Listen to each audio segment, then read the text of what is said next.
How's it going, everyone? Welcome to this video. In this video I'm going to show you how I based my Khorne demon's army with a lava themed base, and you can do it while the miniature is on the base or out of the base if you want. This is a very simple way to go about it, and I'm going to start by gluing some slate rocks onto the base with some super glue. Of course, you can use any kind of rock that you like. Slate rock's pretty good because it's very thin and it looks like the rock is embedded into the ground. But you can use any rock that you want. You can use cork. I'm going to use these rocks just for the sake of it and to show you just one example. Most people prefer to first prepare their bases and paint them and then glue the model on top. For that you need to pin the model. But if you're me, I like to have my models assembled beforehand so that I can use them in games unpainted. But it's whatever you prefer. Because I wanted to rebase my Khorne Demon's army to the new base sizes, I decided to revamp the color scheme of their bases as well. Once that's done, I'm going to use some medium-sized rocks, and this is Ort. I don't really know how to pronounce that. I found this at IKEA at the flower section.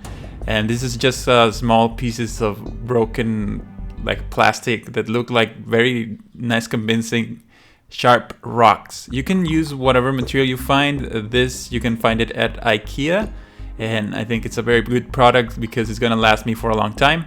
And this is, I'm going to glue it around the base in bunches and on little piles and on the side of the big rocks, so they give a little bit more variety to the base, and so that they break up the plainness of the base and make it look a little bit more natural. Next up, I'm going to apply the glue to the base so that I can glue the sand, and for that I'm going to use just plain white glue. This is Elmer's white glue, and I'm going to apply it onto the base with an old brush, but trying to create a design for the lava flow and leave some puddles and rivers of lava around the base, and try to make a design that looks natural and it looks good, so that not all of your bases turn out the same and they look different. Just remember that you need to leave alone the places that you want to be lava, and that means you have to draw a negative image of what you want and leave those places alone.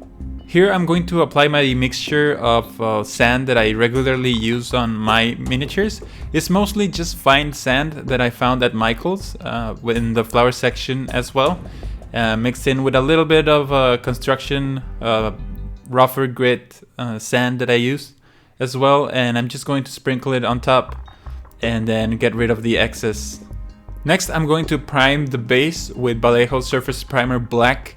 And I would really recommend you to get this color because it's a primer and it's going to have a lot more bite and it's going to adhere better to the base than any regular paint. So this is the way to go.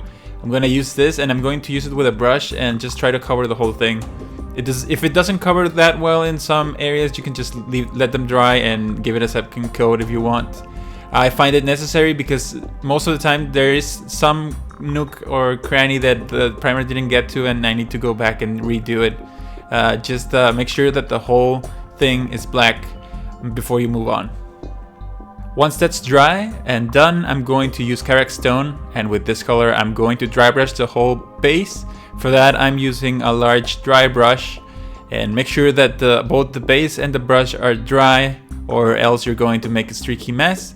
Make sure that you have very little paint on your dry brush and wipe it out on a piece of paper towel, and then just go to town with it and try to pick all of the raised edges and all of the sand and most sharpest places around the sand so that it looks a little bit more natural. I went with Karak stone because it looks a little bit more warm and a little bit more like dirt, and I want this model to look like natural rocks and not just like a cement or something that is only gray.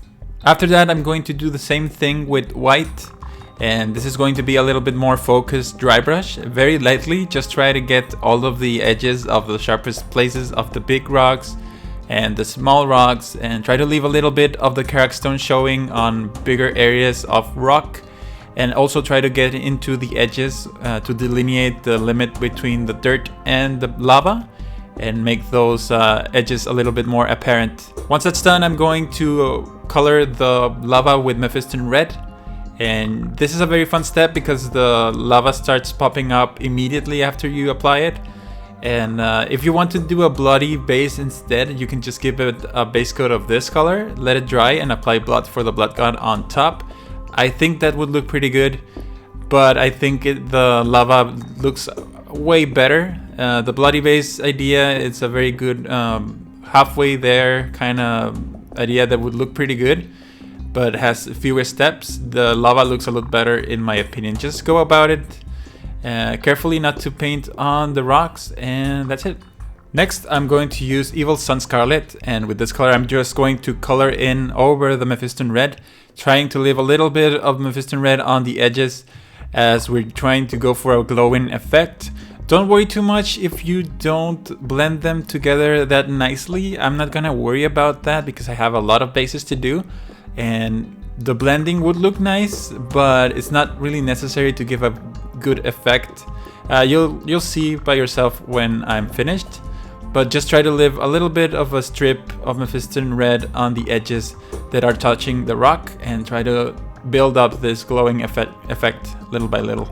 Once it's done, I'm going to do the same thing with Troll Slayer Orange, and with this color I'm going to do the same thing, just leave a little bit of the other colors behind, leave a little bit of the Mephiston red and Evil Sunz Scarlet showing so that it looks like a transition of color from red to orange. And once that's done, I'm not going to do any more transitions of color. This is just freehand. I'm going to use Averland Sunset, and I'm going to do a pattern on the lava, just focusing on the orange and doing a little bit of a patchy kind of yellowy fiery effect, leaving some spots of orange in between the yellow and being very loose about it, just leaving a little bit of a kind of a random pattern of yellow color around the orange. Once that's done, I'm going to use Flash Gitz yellow, and with this color I'm going to color patches of very bright yellow in between the Averland Sunset and make this the hottest places on the lava that are going to glow a lot more.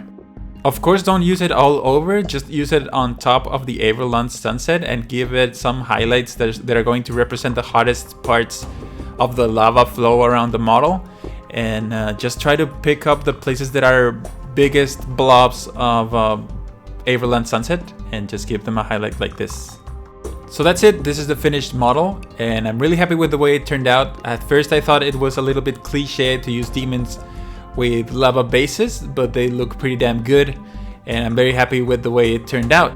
I think the color scheme of the base complements the color scheme of the miniature if you look at it from a distance. I thought that the base took a lot of the attention out of the model and into the base, but once you see them working in conjunction, both in big groups and the model itself, I think it grabs a lot of the attention and make them look very good. Of course, I would recommend you to work on big batches of models when you're doing this, because this method has a lot of steps where you need to let dry the model, the priming, the gluing of the sand, and the gluing of the rocks. So working on big batches of models allows you that time to let them dry while you're working on other stuff. So that's it. I hope you enjoyed this video. I really had a lot of fun doing it, and I'm very happy with the way it looks. I'm going to continue basing my other models, and I hope you enjoyed this video. If you like it, don't forget to like, comment, and subscribe. That really helps out my channel, and I hope to see you on the next video. Thank you very much for watching.